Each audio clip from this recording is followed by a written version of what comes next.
Look at this planet. 7 continents, but only one burns with human light.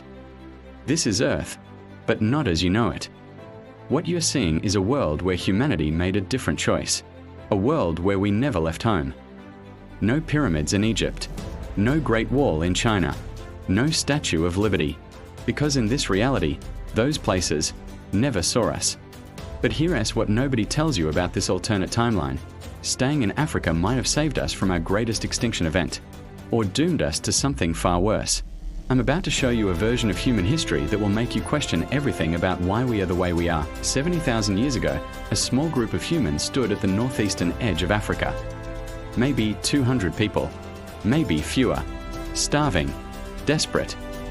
Behind them, a supervolcano called Toba had just erupted in Indonesia, plunging the world into volcanic winter. Africa was dying. Ahead of them, the Sinai land bridge, a gateway to the unknown, and they crossed it. That crossing, that single decision by a few hundred terrified people, put humans on every continent, built every civilization, created every language you've ever heard. But in our alternate world, they turned back. They stayed. And the human story became something completely unrecognizable. Let me take you to that moment. 70,000 BCE, the Toba catastrophe. In our real timeline, the humans who left Africa survived because they spread. They diversified. They adapted to new environments. But the ones who stayed in Africa? Genetic evidence suggests we dropped to maybe 10,000 individuals. We almost went extinct. Now imagine all of humanity staying put. The genetic bottleneck would have been catastrophic. We are talking about 3,000 to 5,000 breeding individuals maximum. To put that in perspective, chimpanzees today have more genetic diversity than humans, and we spread across the planet. Trapped in one continent during a climate apocalypse, our DNA would be so similar, we'd essentially be clones, vulnerable to every disease, every environmental shift, every predator. The first mystery of our alternate world: would humans even survive the next 10,000 years? Dr. Curtis Marion, a paleoanthropologist, discovered something chilling in caves along the South African coast. Evidence that during Toba, humans retreated to tiny coastal refuges, eating shellfish to survive. These weren't thriving populations. These were the last remnants of a species on the edge. Now let me show you what the world looks like without us. Europe, covered in dense primordial forest. Cave bears, woolly mammoths, and Neanderthals still rule. No humans ever arrived to compete with them. The Neanderthals? They don't go extinct. Without Homo sapiens to outcompete them, to take their resources, possibly to absorb them through interbreeding, they thrive. Asia, Denisovans continue their reign. Homo erectus populations in Indonesia never face extinction pressure from us. The Americas, the megafauna never dies. Giant ground sloths, saber-toothed cats, mammoths. All the evidence suggests humans arriving in the Americas triggered a mass extinction. But in this world, they're still here. But here's the shocking part. Without human spreading, Earth's biodiversity explodes. The Holocene extinction event? It never happens. Scientists estimate humans have caused the extinction of 83% of wild mammals. Remove us from 5 continents, and you're looking at a planet more alive than anything we can imagine. But there's a cost. Back in Africa, humanity faces a different challenge. Not survival, but stagnation.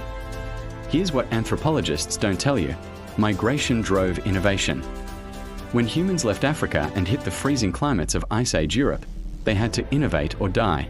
Better tools, better clothing, better shelters. When they reached the islands of Indonesia, they had to build boats. That's technology. When they crossed the Bering Strait into the Americas, they proved humans could plan, coordinate, and execute complex multi-generational journeys. But in our alternate Africa, with no pressure to adapt to radically new environments, does that innovation happen? Dr. Ian Tattersall, a paleoanthropologist at the American Museum of Natural History, argues that human intelligence didn't evolve for civilization. It evolved for survival in chaotic, changing environments. Trapped in one continent, even a massive one like Africa, are we smart enough to build pyramids, writing systems, mathematics? The agricultural revolution happened independently on almost every continent humans reached. Wheat in the Middle East, rice in China, corn in Mexico. But Africa's climate zones don't have the same wild grain varieties. Without migration to diverse ecosystems, do we even discover agriculture? Without agriculture, no cities. Without cities, no civilization. Without civilization, we are still hunter-gatherers. But there's something darker lurking in this timeline, something we haven't discussed. Disease. In our real world, when humans spread across the globe, we separated into isolated populations. Different continents developed different diseases, different immunities. When those populations reconnected, the Columbian Exchange, European colonization, the results were apocalyptic. Smallpox killed 90% of Native Americans who had never been exposed. But in our alternate world, all of humanity is in one place. Every disease that evolves spreads to every human population immediately. No geographic barriers. No isolated immune populations to repopulate after a pandemic. The Black Death killed 1/3 of Europe in our timeline. In a world where humanity never spread, a plague like that could end our species. And here's the most terrifying part. Africa has the highest diversity of deadly pathogens on Earth. Ebola, HIV, malaria, sleeping sickness. We evolved alongside these diseases, yes, but we also evolved the strategy of running away from them. So what does this world actually look like after 70,000 years? Let me paint you the picture that keeps scientists up at night. Africa, home to between 50 and 200 million humans, genetically uniform, technologically stagnant, culturally isolated. They live in equilibrium with their environment, something modern humans have never achieved. But equilibrium means no growth, no expansion, no change. The rest of Earth, a biological paradise we can barely comprehend. Megafauna herds stretching to the horizon. Forests older than civilization. Oceans teeming with life we hunted to extinction. But there's no one there to see it. No philosophers in Greece debating democracy. No astronomers in Baghdad mapping the stars. No artists in Florence painting the divine. No engineers in China building machines that change the world.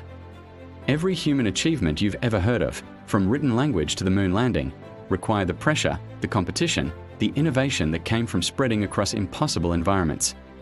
In staying safe, humanity chose extinction of a different kind. Not of the body, but of the mind. So here's the question that matters. Those 200 people at the edge of Africa 70,000 years ago, when they decided to cross the Sinai, were they brave or desperate, foolish or visionary? Because their choice created everything: democracy, tyranny, art, war, medicine, genocide, love, hate, every human experience. In the safe world, the world where we stayed, humans survive, maybe even thrive in their own way, living in balance with nature, like we always romanticize. But we never become this. We never write Shakespeare, never compose Mozart, never paint the Sistine Chapel, never cure polio, never reach for the stars. Is that better? Is that worse? Here's what this alternate timeline really teaches us. Humanity's superpower was never our strength, never our intelligence. It was our restlessness. We are the species that looked at the horizon and asked, what's there? We crossed deserts that should have killed us, oceans that should have swallowed us, mountains that should have stopped us. We did it without knowing what was on the other side, without certainty, without safety. And that recklessness, that beautiful, terrible, insane refusal to stay put, made us the most powerful species Earth has ever seen. Those footprints in the sand 70,000 years ago, they don't just mark a migration.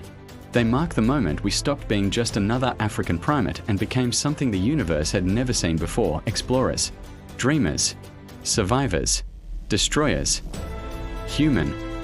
So the next time you look at a map, remember, every border, every city, every language is there because someone refused to stay home.